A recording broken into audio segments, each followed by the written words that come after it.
常之正啊！免費幫啲老人家剪頭髮啊！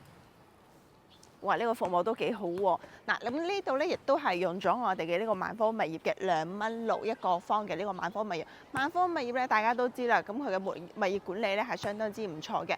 咁我哋嘅樣板間咧就喺我哋呢度嘅17座嘅。咁我哋依家要加推嘅係邊一座咧？咁我哋過去望一望先啦，睇下我哋呢邊加推嘅一個視野先啦。可以望到我哋呢邊嘅一個吳悅廣場嘅。咁啊，吳悅廣場我哋目前喺大愛城前面呢個位置行穿過去，行翻出去。大概15分鐘呢個時間咧就可以行到我哋嘅吳悅廣場啦。惠州買樓揾 Joey，服務售後唔使憂。大家好，我係 Joey 啊。今期節目咧嚟到我哋嘅大亞灣吳悅廣場啊。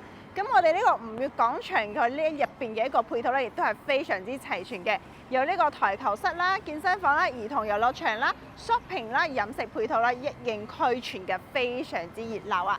嗱，咁除咗吳悅廣場咧，我哋後邊呢邊咧，仲有成條嗰啲宵夜街、夜市街，就喺我哋後邊嗰個位就係海味花園嘅啦。穿過海味花園咧，就係我哋嘅星河單體嘅啦。咁我哋呢邊嘅一個中心區咧，配套非常之齊全嘅。咁我哋今日要介紹嘅單位咧，就係我哋嘅碧桂園城央影像啦，就喺我哋對面。嗱，咁啊，依家我哋嘅城央影像咧，隆重推出我哋嘅14座樓王單位啊！咁呢14座單位咧係2 lift 4房嘅呢個設計嚟嘅，有105平方啦、112平啦，咁啊115平方嘅大積單位啦。咁由樹廳啦3房2衛、南北通4房2衛、橫廳4房2衛，3大戶型咧任我哋選擇嘅。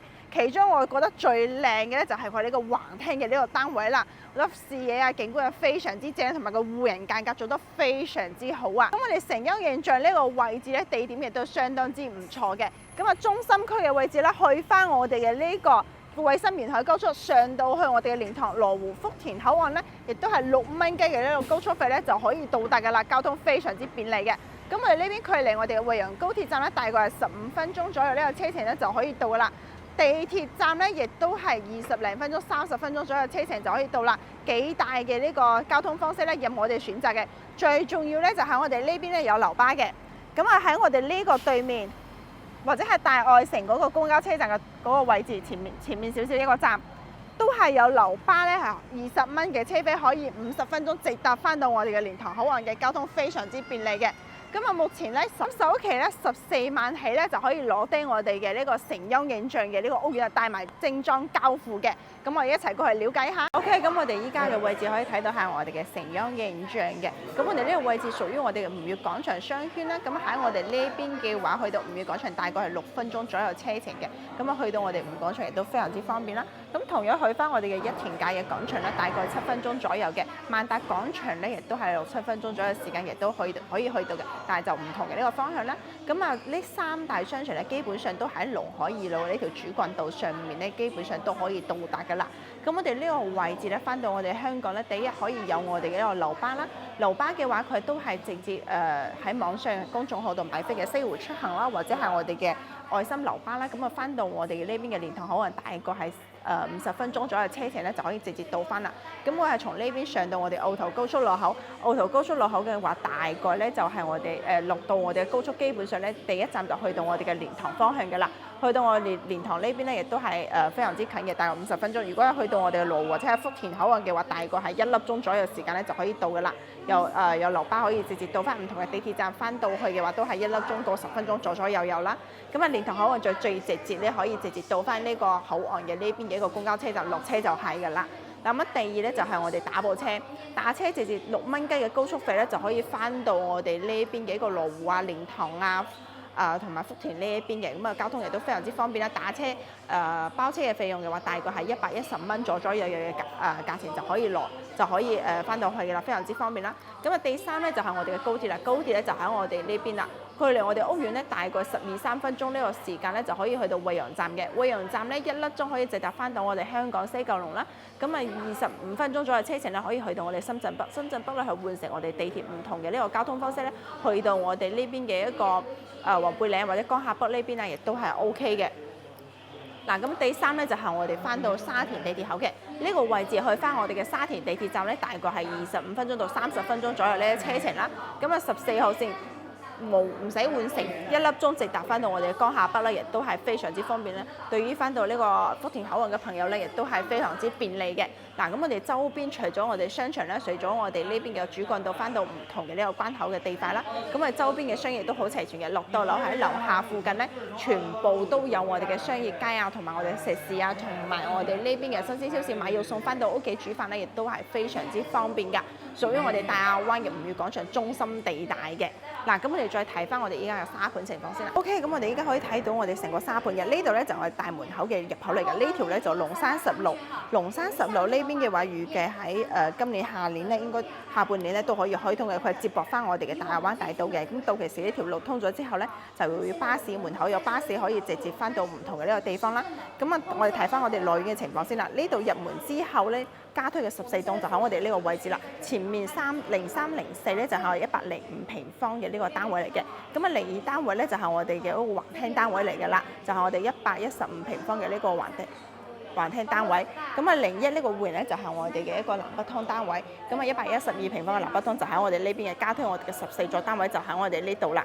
咁啊佢對標我哋之前嘅呢個裝標嘅話，亦都係升咗1級嘅。咁啊有啲小細節啊，或者係消毒具換成洗碗機啊等等各方面啊，佢都係做晒個升級嘅。咁我哋目前嘅情況喺我哋5月1號咧已經係可以正式認購㗎啦。咁啊價錢亦都係出咗嚟嘅，大概係9600蚊到11000左右呢個價錢就可以攞低啦。咁啊唔同嘅戶型啦，唔同嘅樓層咧，價位都係有所不同嘅。咁我哋目前嘅示範單位可以喺17棟度可以睇到嘅。咁啊前面14座呢個就睇前面南向就睇泳池嘅，後面咧就可以睇翻我哋呢邊嘅大愛城呢個商業街嘅一個情況嘅。咁啊兩邊嘅樓間距咧亦都係比較闊落嘅，所以咧都整體一個環境咧都係比較 OK 嘅。咁啊呢邊咧全部都係一啲改性型嘅大積單位嚟嘅，喺市面上咧依家都係比較流通嘅一個情況㗎。咁啊呢個內院嘅環境咧係相當之舒適嘅。嗱咁啊呢邊亦都係萬科物業去管理啦，有兒童天地啦，咁啊陽光大草坪啦、泳池啦，後邊仲有一派嘅呢個園林景觀嘅，都係做到嘅呢個視野景觀亦都係非常之唔錯，綠化率亦都比較高嘅。呢邊嘅一個整體嘅成交影像，佢嘅入住率咧係超過60%嘅呢個設計嘅。包括我哋前面呢一邊咧，早期亦都係碧桂園早期嘅泰東高地啊、海德公園啊，佢呢邊全部呢個入住率亦都係比較高嘅呢個狀態，但係全部都係超過60%嘅呢個入住率嘅。因為我哋呢邊靠近我哋嘅吳語廣場商圈啦，呢邊嘅一個市中心嘅一個區域咧係非常之唔錯嘅，居住嘅舒適性啦、體驗度啦，亦都係非常之高嘅。嗱，咁我哋依家就上去睇翻我哋呢邊嘅一個花園啊，睇翻我哋嘅戶型價格先啦。OK， 咁我哋依家入到嚟呢個城央影像嘅一個大門口啦。咁啊呢度咧就係我哋嘅一個內院嘅一個環境啦。咁啊成個小區佢全部都係圍合式咁樣嘅一個設計嘅，所以我哋可以見到兩邊嘅樓間距咧係非常之闊落嘅，超過100幾米嘅呢個樓間距㗎啦。咁啊視野啊都係非常之開揚嘅，望翻個內院咧都係相當之舒服嘅。入門之後呢度咧就係一個會客廳一個休息區啦。咁啊呢邊嘅話中間咧仲有個泳池嘅，過咗呢度中間有個泳池。咁啊呢邊咧兒童遊樂場啊，同埋呢邊嘅一個小型嘅籃球場，呢邊咧全部都係一個娛樂嘅一個設施嚟㗎啦，方便我哋嘅業主啊同埋啲小朋友喺度玩啦。嗱，咁啊小區內部咧亦都係有環形跑道嘅，依家可以見到成個小區非常之熱鬧啊！嗱，包括呢邊哇社區呢個活動仲有剪頭髮添喎，非常之正啊！免費幫啲老人家剪頭髮啊！哇！呢個服務都幾好喎。嗱，咁呢度咧亦都係用咗我哋嘅呢個萬科物業嘅2蚊6一個方嘅呢個萬科物業。萬科物業咧大家都知啦，咁佢嘅物業管理咧係相當之唔錯嘅。咁我哋嘅樣板間咧就喺我哋呢度嘅17座嘅。咁我哋依家要加推嘅係邊一座咧？咁我哋過去望一望先啦，睇下我哋呢邊加推嘅一個視野先啦。再過嚟呢邊咧係16座嘅，再過嚟15座。隔離呢個14座咧就係我哋即將要加推嘅呢個單位嚟㗎啦。咁呢入邊嘅戶型咧有105方嘅一個3房2衛戶型啦，大隻少少嘅，兩邊有2隻腳，因為佢都係低密度2啲4房嘅。一個咧就係我哋嘅一個南北通嘅112方嘅呢個單位啦，仲有一個咧就係115平方嘅呢個橫廳單位嚟㗎啦。咁呢個橫廳咧都好正嘅，呢兩個都係單獨嘅一隻腳嚟嘅，視野啦都相當之唔錯嘅。咁我哋加推嘅呢個14座咧，就喺我哋呢個綠色圍板第一座呢度咧，就係我哋嘅一個加推單位啦。咁你可以見到我哋呢邊咧，佢突出嚟嘅呢隻腳咧，佢唔係直嘅，佢係斜斜地嘅。斜斜地咧，佢係有個好處嘅。咁佢嘅呢個陽台嘅呢個主露台嘅視野咧，佢唔會太過於俾前面呢兩隻105平方嘅呢個單位咧所遮住嘅，所以個視野會正啲嘅。好似呢啲嘅話，我哋呢度咧就係正面咁樣，咁佢就會俾4隻單位嗰個露台房咧擋住一部分嘅視野。咁斜地咧，佢望出嚟就會開揚啲，小微冇咁多嘅呢個遮擋啦。咁隔離呢度位咧就係正面望到我哋嘅呢個泳池嘅，所以視野景觀都相當之唔錯㗎。嗱，咁後邊咧就係我哋大愛城啦。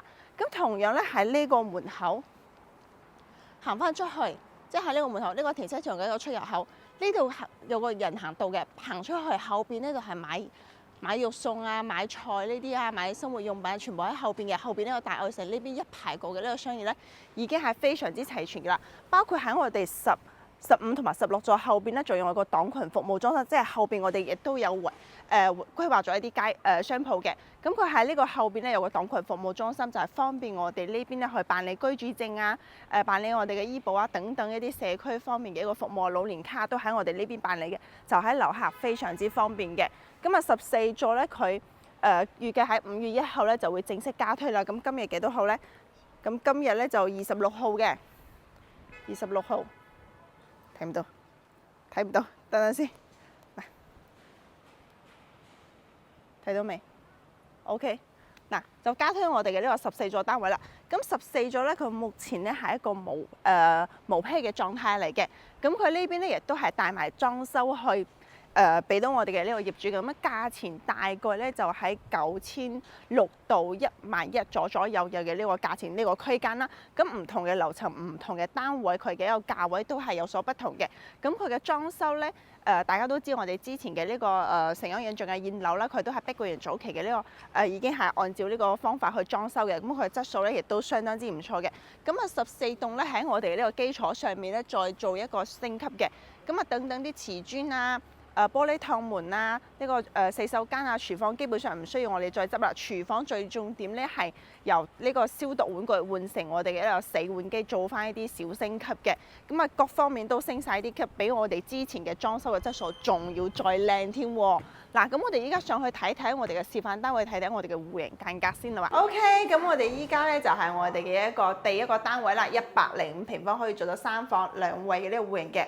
咁你可以見到我哋呢邊嘅一個戶型間隔先啦。首先入門之後咧係一個直廳嘅呢個設計啦，左手邊入嚟咧就係廚房啦。廚房咧 H 型嘅呢個設計啦，咁佢喺我哋嘅呢個廚櫃啊都有，同埋星盤呢啲全部都有嘅基礎上面咧，喺呢個消毒碗具上面升級成我哋嘅洗碗機嘅。嗱，抽油煙機、煮食爐啲全部都係有噶啦。嗱，呢邊仲預留翻我哋嘅一個雙門雪櫃位置嘅。嗱，生活露台咧一樣咧係半買半送嘅，送咗個工作露台嘅。工作露台呢邊咧可以擺翻個洗衣機啊、熱水器喺度啊，都係完全 O K 噶啦。咁你想將佢拍埋嚟封咗窗佢，或者就係咁單獨剩翻我哋嘅呢個晾衫嘅呢個空間咧，都幾唔錯嘅。因為我哋前面正面咧都係睇到我哋嘅南向嘅呢個露台嘅話，我哋睇翻我哋嘅視野景觀，內院呢邊嘅環境都係相當之唔錯㗎。嗱，4至6人台嘅空間係可以容起嘅啦。呢邊咧就係我哋一個客廳嘅一個開間。咁客廳呢邊3米半左右呢個開間咧係有㗎啦。嗱。咁啊，到期時呢邊擺翻個 L 字型嘅大梳化啦，都係完全 OK 嘅，非常之舒服啊！嗱，咁後邊呢度咧就係我哋一個主露台景觀啦。咁啊，呢啲門咧雙門隔音玻璃咧，佢全部都係我哋嘅交流標準嚟嘅，質素非常之強大，好重添啊！嗱，咁啊正面咧就睇到我哋嘅一個內院景觀嘅。如果喺我哋14棟嘅話，正面望過去就係我哋嘅泳池景㗎啦。就係睇嘅內院嘅環境唔一樣，但係我哋成個內院基本上都可以望到嘅。點解呢？因為你咁樣望過嚟，成一片我哋係咪全部望晒添？唔係話齋睇一面景觀嘅，所以咧視野係非常之正嘅。我都好中意呢個園林嘅設計嘅。咁啊，不嬲碧桂園啊同埋萬科嗰啲內院啊，都係做得比較靚仔啲嘅啦。圍客室咁嘅設計咧，兩邊樓間佢夠晒闊落貼啊，夠晒開揚啊。嗱，咁啊再睇翻我哋呢邊嘅一個內籠空間先啦。嗱，咁啊呢邊嘅話就係我哋嘅洗手間。洗手間咧，洗手台、馬桶、玻璃趟門，有少少 OK。玻璃趟門花灑呢全部都會有嘅，包括牆面咧全部都係瓷磚上牆嘅呢個設計咧，有明窗嘅。嗱，咁呢啲設施全部都有噶啦，交標俾你，亦都係有唔需要再去整噶啦。咁呢邊過嚟咧就係我哋嘅休息區啦，休息區呢邊尾半床三邊攞床，加埋個飄台咧就全贈送呢個空間。到其時我哋呢邊咧仲有空間整翻個一排到頂嘅呢個衣櫃嘅呢個空間咧係 O K 噶。後邊呢個位咧仲可以加多張呢個梳妝台嘅或者書台嘅空間，因為呢個空間係夠晒深嘅。嗱，咁啊再提翻我哋嘅第二間房啦。嗱，呢間房咧就作為我哋嘅兒童房啦，可以見到嗱，咁如果我哋拍個榻榻米咁樣拍埋個窗台呢邊，尾半床或者尾八嘅榻榻米都足夠闊落嘅。呢邊仲有空間整翻我哋嘅書台咧，呢個空間嗱，咁呢邊咧都係有啲綠化景觀可以睇翻嘅，因為佢成個內院嘅一個綠化景觀佢都比較多元化、多方面一些嘅。嗱，咁呢度咧就主人間嘅套廁啦，基礎設施全部都係齊全嘅，可以見到空間咧都非常之深嘅。嗱，三段式咁樣嘅設計都係完全 O K 嘅，大隻少少喺入邊沖涼呢個空間都係足夠闊落噶啦。主人間咧會更加闊落啦，比較深嘅。嗱，尾八床三邊落床亦都可以做到啦，有衣櫃嘅位置，仲有咁大排嘅呢個梳妝台嘅空間啦，都係夠晒空間噶啦。呢度咧大嘅呢個採光窗 L 字形採光窗咧，直面亦都係睇到我哋內院景觀嘅。咁啊，無論係視野啦，定係我哋嘅一個採光通風方面啦，都係絕對冇問題㗎啦。嗱，咁啊，不嬲碧桂園早期呢個屋苑咧，佢都係做得比較市正嘅。咁啊，呢個城鄉影像咧，同碧桂園咧係脫離咗關係嘅，因為呢個咧屬於呢個華城鹿鳴teri韻花園呢個老細佢自己單獨所有嘅呢個城鄉影像呢個屋苑嚟㗎啦。咁啊，呢邊亦都係用咗我哋嘅萬科物業啦，等等各方面啊，可以睇到我哋呢邊嗰個入住咧，亦都係相當之高㗎啦。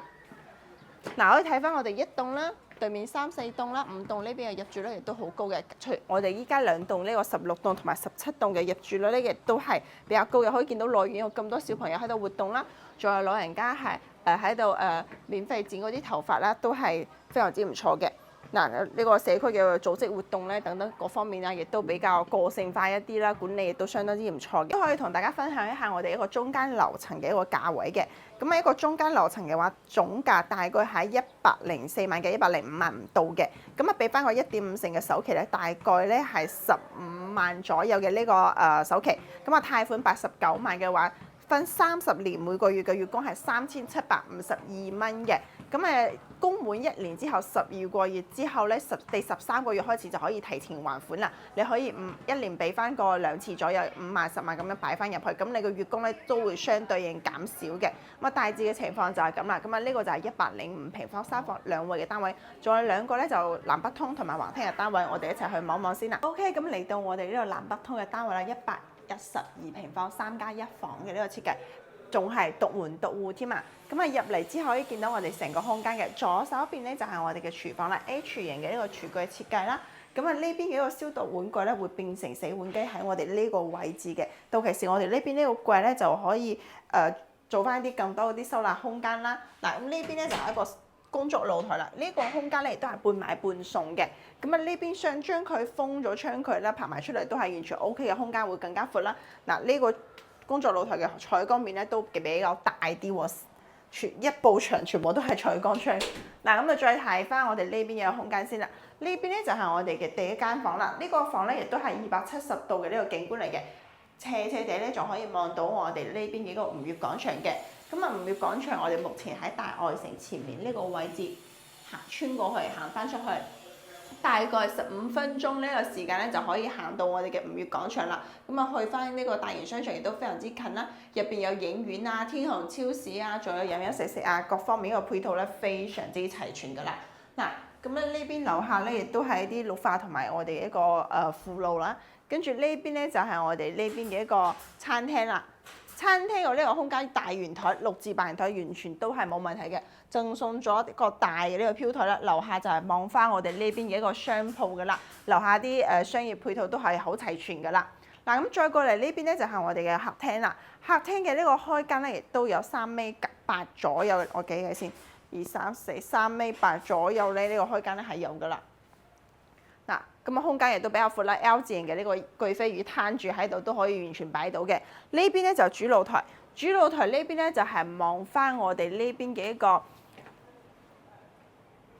大花園啦。咁啊，到期時14棟咧，正面就望翻我哋嘅泳池嘅呢個景觀嘅。咁啊，依家前面呢度咧就係我哋嘅一個兒童遊樂場啦。嗱，空間咧亦都比較闊嘅，因為樓間佢比較闊啲啦，所以佢哋嘅活動空間都好足嘅。依家有好多寶媽啊、家長啊，湊住啲小朋友喺度啊，一齊玩啊，都非常之舒服啊。嗱，呢個物業管理咧，萬科管理真係管理得非常之唔錯嘅。咁我哋再睇翻我哋呢邊嘅一個休息區先啦，睇翻我哋內籠空間。嗱，呢邊咧就係我哋嘅一個客廁嚟嘅，客廁基礎嘅設施全部都係有嘅3段式嘅呢個設計啦。嗱，咁再過嚟呢邊咧就係我哋嘅一個兒童房啦。兒童房嘅話，佢呢邊後邊望咧，亦都可以望到我哋後邊嗰啲商業配套嘅。咁啊，商鋪呢邊咧已經係開得非常之滿、非常之齊全嘅啦。咁啊，新鮮超市都有幾間可以任我哋去選擇嘅。咁啊，14棟嘅話係最近嘅，出門左手邊咁樣行過嚟咧，就可以出到去出面嘅，買嘢非常之方便啦。呢個可以作為客房或者係長者房，呢個空間非常之闊嘅，尾擺床都完全冇問題嘅，朝南向睇花園嘅。咁再過嚟呢邊就主人間啦，主人間呢邊配咗我哋嘅套廁啦，套廁嘅空間亦都非常之闊落噶啦，3段式嘅呢個設計。呢入邊就係休息區，後邊咁大排嘅呢個梳妝台嘅空間或者書台嘅空間啦。呢邊咧又可以擺翻我哋嘅大床，2米大床都完全 OK 嘅。嗱，呢度咧亦都係 L 字形嘅呢個大採光窗嚟嘅，到其時呢邊咧就望翻我哋嘅呢個泳池嘅呢個景觀嚟㗎啦。咧入邊我哋依家17棟見到咧就係我哋嘅兒童遊樂場啦，仲有啲活動空間嘅。14棟就望翻我哋嘅泳池嘅。咁我都可以同大家分享一下揀翻個樓層嘅。咁我哋今次就揀翻個高樓層20幾樓嘅呢個樓層嘅。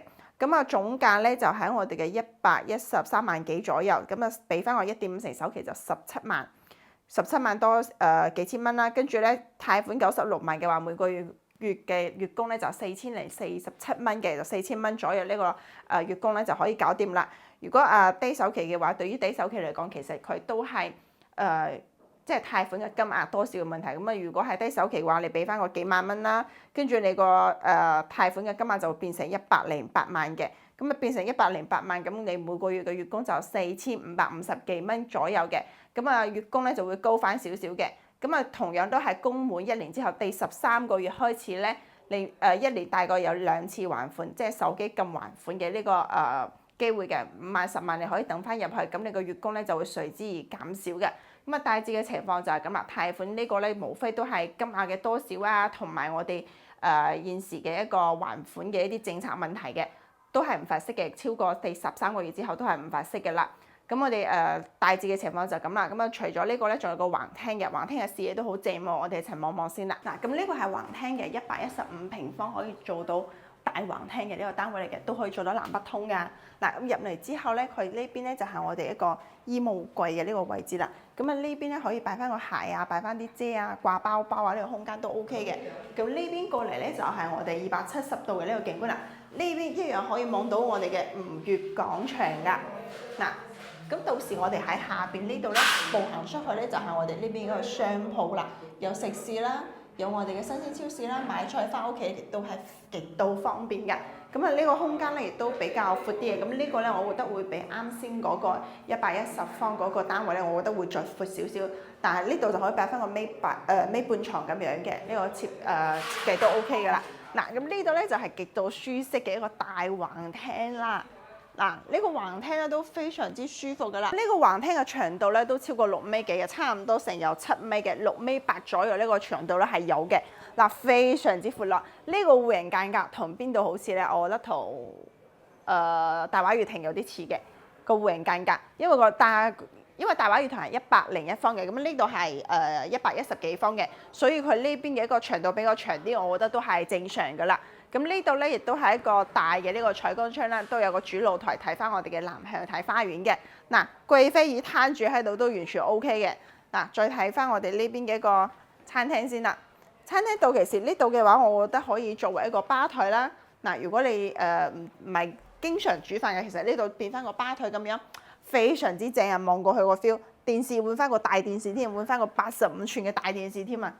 嗱，咁再過嚟呢邊睇翻我哋嘅一個空間先啦。到其時呢個消毒碗具就變成洗碗機擺咗喺下邊呢個位置。咁我成個擺咗喺下邊嘅呢個條件咧，上面呢個整體嘅台面都會抬高嘅。因為依家呢個尺寸咧，呢個高度係不足以支撐呢個60×60嘅呢個洗碗機嘅，所以佢呢邊整體嘅台面會抬高到呢個位置，大概要去到90公分嘅。嗱，佢整體嘅一個台面抬高到90公分，個成本都會增加嘅，即係整體再增加嘅。嗱，雙門雪櫃位置可以擺到嘅。嗱，呢邊咧就係我哋一個工作露台啦，全部露台咧都係半買半送嘅呢個空間嚟，每個廚房都送咗我哋嘅呢個生活露台嘅呢個工作露台呢邊，我覺得非常之正啊！呢個嘅話就非常之方便我哋擺啲嘢啊，或者係晾下衫啊，主露台用嚟觀景咧非常之唔錯噶。呢度咧就我哋嘅客廁啦。嗱，主人間嘅呢套房嘅呢個客廁咧，空間同樣都非常之大嘅。其實佢因為佢依家嘅呢個積咧，全部都係大積嚟嘅，所以佢空間比較大，住得比較舒服，全部都係偏向於我哋嘅改善型嘅呢個戶型啦，視野都非常呢個空間都非常之正㗎啦。嗱，呢邊咧做到頂嘅呢個衣櫃位置可以做到嘅，呢邊尾半床都可以完全擺到啦。嗱，再過嚟睇翻我哋呢邊嘅一個空間先啦。呢個咧就我哋嘅第3間房啦。第3間房呢度嘅話，其實擺翻個大啲嘅床都 OK 嘅。咁呢度嘅話就呢個台面唔需要太大嘅，做到呢個位置。呢邊擺翻個大床，非常之舒服嘅。都係睇翻我哋後邊嗰個商業情況嘅，咁樣望出去都係 OK 嘅，比較開揚啦。嗱，咁再睇翻主人間先。主人間咧就帶咗我哋嘅套廁3段式一排一式過入去嘅呢個空間。嗱，呢個大床非常之正，2米大床都 OK 嘅。嗱，可以做到3邊落床啦。跟住呢度咧有個採光窗嘅，呢個咧佢都係比較大嘅呢個採光面。咁啊呢邊咧佢都係睇到出面嗰啲商業情況嘅。咁啊同大愛城嘅樓間距，我覺得差唔多成有，我諗下先，80幾米到100米左右呢個樓間距咧係有㗎啦。嗱，咁再睇翻我哋呢邊嘅一個主露台啦。主露台佢呢邊咧就有啲偏斜嘅，斜地嘅，因為呢個比較直面嘅。如果斜地嘅話，咁樣望嘅話，斜地咁樣望就望到呢個泳池咁樣嘅一個朝向嘅，所以我覺得佢呢個14棟嘅呢個大積單位嘅呢個視野咧，我覺得都相當之唔錯噶啦。雖然佢係大積啦，即係勉勉強強都會俾前面咁遮住少少嘅，但係由於佢斜地嘅話，咁樣斜嘅話就小咪遮住冇咁多啦，咁我佢視野咧會睇嘅內園景咧就會多一些嘅。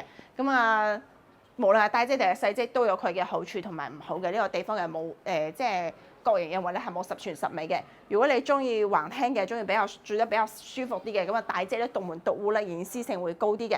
咁啊其實如果係3房都夠用嘅情況之下，105房呢個選擇都非常之唔錯。因為話晒我都係喺前面咁樣直面望個泳池嘅話，佢嘅景觀咧都係超級正嘅。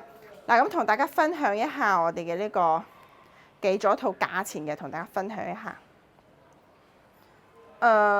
中間樓層嘅總價咧喺113萬左右，首期嘅話俾翻個18萬咁樣，貸款95萬每個月嘅30年，每個月嘅月供360個月，每個月嘅月供4005蚊就可以搞掂啦。咁啊橫廳嘅單價計埋落嚟咧會比較高少少嘅，如果係105平方嘅單位嘅話，單價會略低少少啦。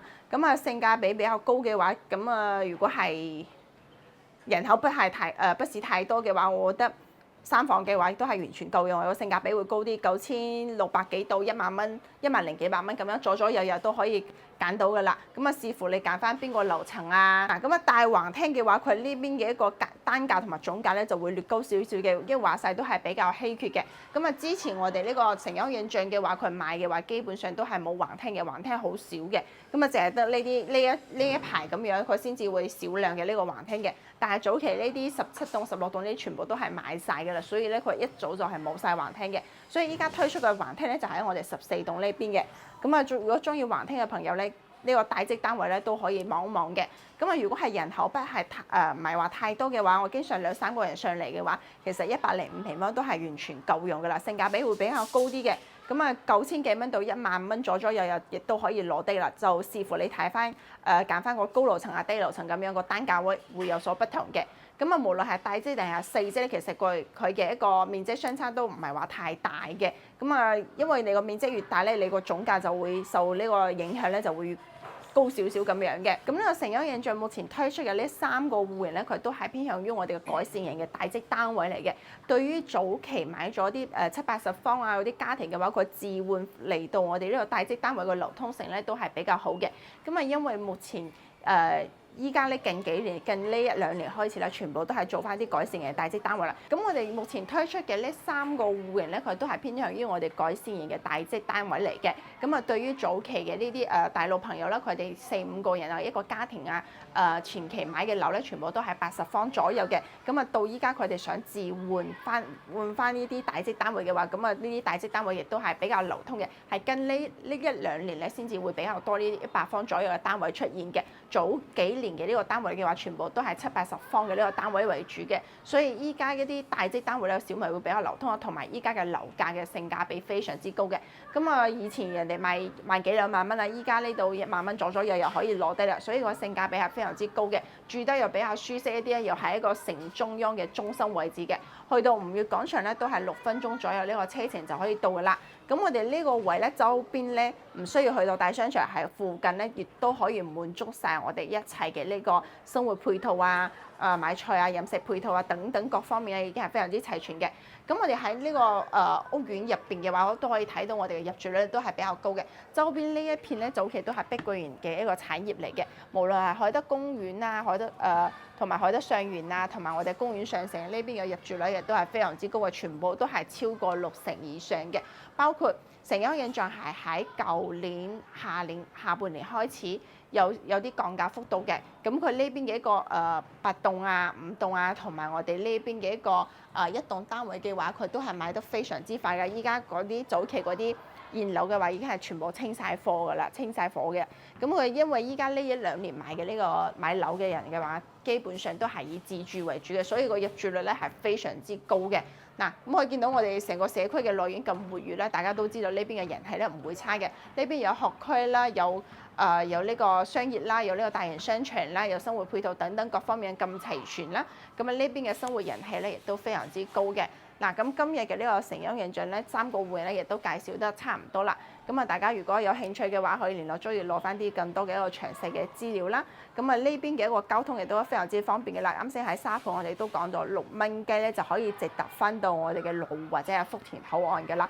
咁啊，非常之方便啊！打部車過去都係100蚊、110蚊左右呢個價錢咧就可以搞掂噶啦。大家都可以關注翻我哋目前嘅呢個活動啦。咁啊，上面咧仲有我哋嘅家電大禮包嘅，可以望一望嘅。咁啊，大家如果有更多嘅一啲問題啊，或者係其他啲想問嘅呢個疑問啊，都可以諮詢翻租業掃我嘅 code 啦、WeChat 啦或者係 WhatsApp 咧，都可以幫大家解答疑問嘅，24小時在線嘅。